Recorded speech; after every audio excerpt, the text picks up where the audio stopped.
ശബരിമല പുനഃപരിശോധന ഹർജിയിൽ സംസ്ഥാന സർക്കാർ സുപ്രീം കോടതിയിൽ സത്യവാങ്മൂലം നൽകി. വിഷയത്തിൽ മതപണ്ഡിതന്മാരും സാമൂഹിക പരിഷ്കർത്താക്കളുടെയും കൂടിയാലോചന വേണം. തുടർന്ന് കോടതി സ്വതന്ത്ര തീരുമാനമെടുക്കണമെന്നുമാണ് സംസ്ഥാന സർക്കാരിന്റെ നിലപാട്. ഭരണഘടനയുമായി ബന്ധപ്പെട്ട് സുപ്രീം കോടതി ചോദിച്ച 7 ചോദ്യങ്ങൾക്കാണ് സംസ്ഥാന സർക്കാർ 17 പേജ് വരുന്ന മറുപടി സത്യവാങ്മൂലം നൽകിയത്. വർഷങ്ങളായി ജനങ്ങളും വിശ്വാസികളും പിന്തുടർന്ന ആചാരത്തെ സംബന്ധിച്ചുള്ള തീരുമാനം എടുക്കും മുമ്പ് മതപണ്ഡിതരും സാമൂഹ്യ പരിഷ്കർത്താക്കളുമായി കൂടിയാലോചിക്കണം.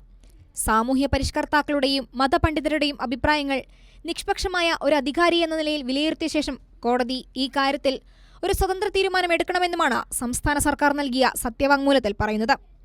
2008 VS അച്യുതാനന്ദൻ സർക്കാരും ഇതേ കാര്യം തന്നെയായിരുന്നു കോടതിയിൽ ആവശ്യപ്പെട്ടിരുന്നത്. അതേസമയം യുവതീ പ്രവേശന വിധി നിലനിർത്തണമെന്നാണ് ഇന്ത്യൻ യങ് ലോയേഴ്സ് അസോസിയേഷന്റെ ആവശ്യം. സ്ത്രീകളുടെ അന്തസ്സുമായി ബന്ധപ്പെട്ട വിഷയമാണിത്. ആർത്തവത്തിന്റെ പേരിൽ മാറ്റിനിർത്തൽ അംഗീകരിക്കാനാകില്ല. ശബരിമലയെ ഒരു പ്രത്യേക വിഭാഗമായി കാണാനാകില്ലെന്നും ഇന്ത്യൻ യങ് ലോയേഴ്സ് അസോസിയേഷൻ ചൂണ്ടിക്കാട്ടി. കൈരൾ ന്യൂസ്, ദില്ലി.